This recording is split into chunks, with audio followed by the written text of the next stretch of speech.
This story is about what happened to me 25 years ago when I started manufacturing meth and selling meth in central Minnesota. Chapter 2, called Firestorm.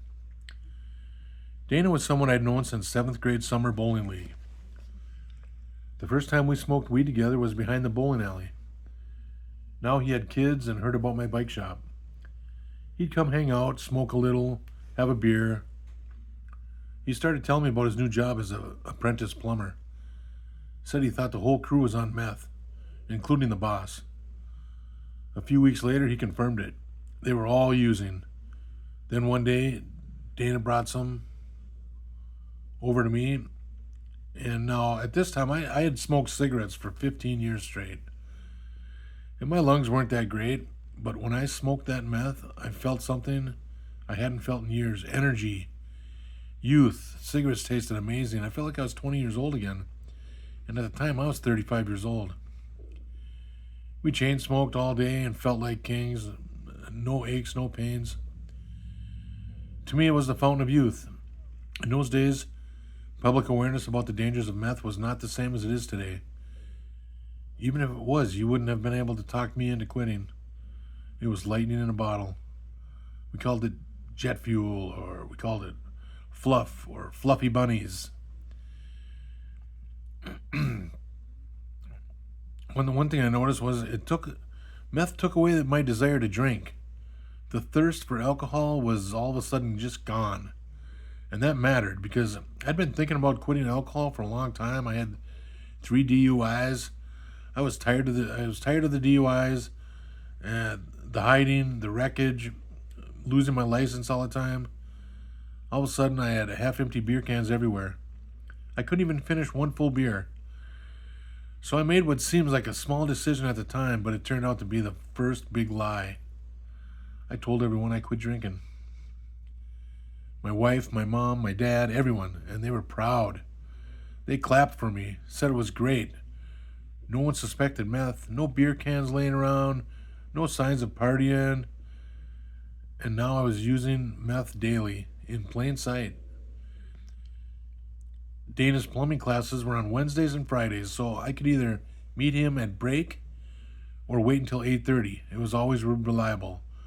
The early crew that we smoked with was me, Dana, his friend Guy, and Guy's wife Lori. It started out we'd go ice fishing in our fish house, and we'd bring meth out there and we'd smoke it, just me and Dana, and then Guy showed up. Then after that, his wife Lori showed up. We smoked at work. I was still running the bike shop, still the dad, still the provider. I was still the karaoke guy, still busy. I figured what could go wrong. Dana's wife, though, she hated meth. Lisa didn't care one way or the other. She tried it once, didn't like it. Dana's wife, though, man, he would be so high he couldn't sleep. He'd have to lay next to her in bed all night like a statue, or she'd get pissed. And then after that, things got wild. A woman named Jeanette got hired where I work at the glass company, and she had 4 kids and a fiance named Val, who Dana later revealed was the boss bringing meth up from the cities. Val and Tommy were partnered, and Tommy I also knew from working with him at Bonanza Restaurant when I was a teenager in high school. I warned Dana to stay away from him because that motherfucker's just crazier than shit. I remember one time he took a dirty steak knife and cut his finger wide open so he could get out of work early to go to a party. He told me, "I'll be to the emergency room and out in an hour." Instead of closing, he cut himself. It was the weirdest thing I've ever seen.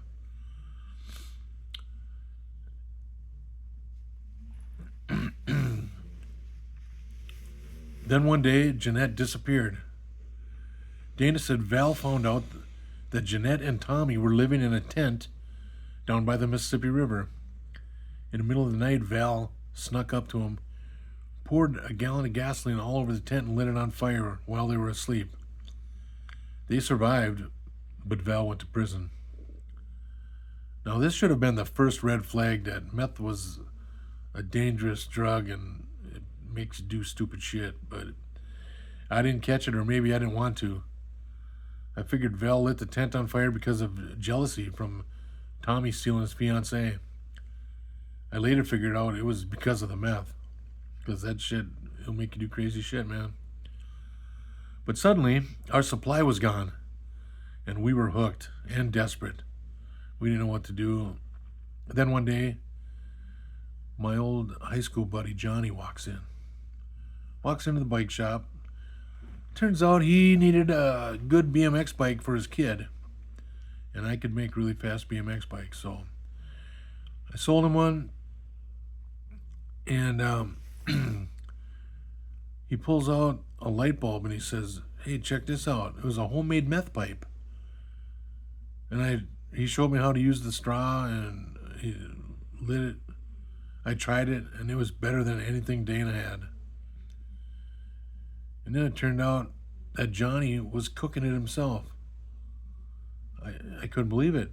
So, because he owed me money for a really expensive BMX bike, he let me in, but I had to go buy pills.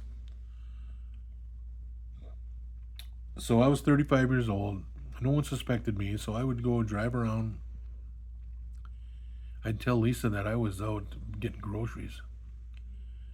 I'd go and I had like a route, kind of like a paper route.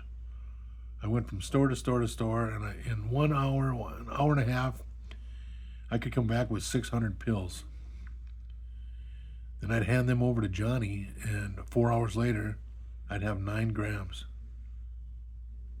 of fluff. From that day on, the floodgates were open. Truthfully, it was like Goodfellas. Free money, endless energy. The bike shop became the perfect cover. I was 35, a family man, respected in the neighborhood. No one suspected a thing. I'd sell an inner tube for $50 with a bag hidden inside.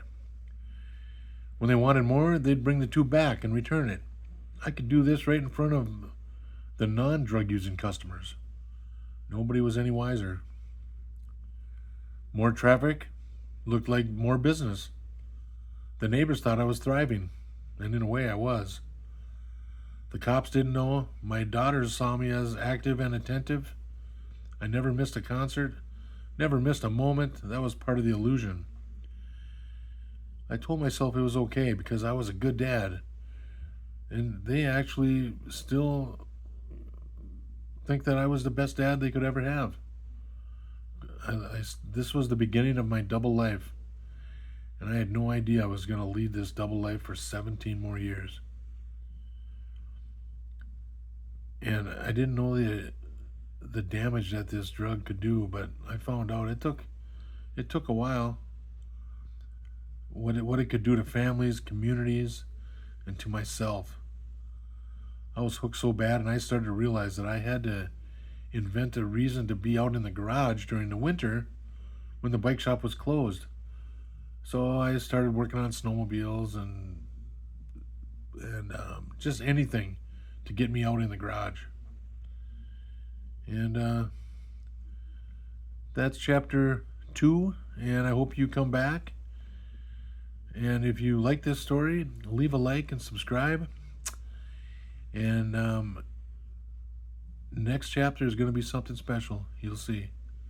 Thank you, and have a good day.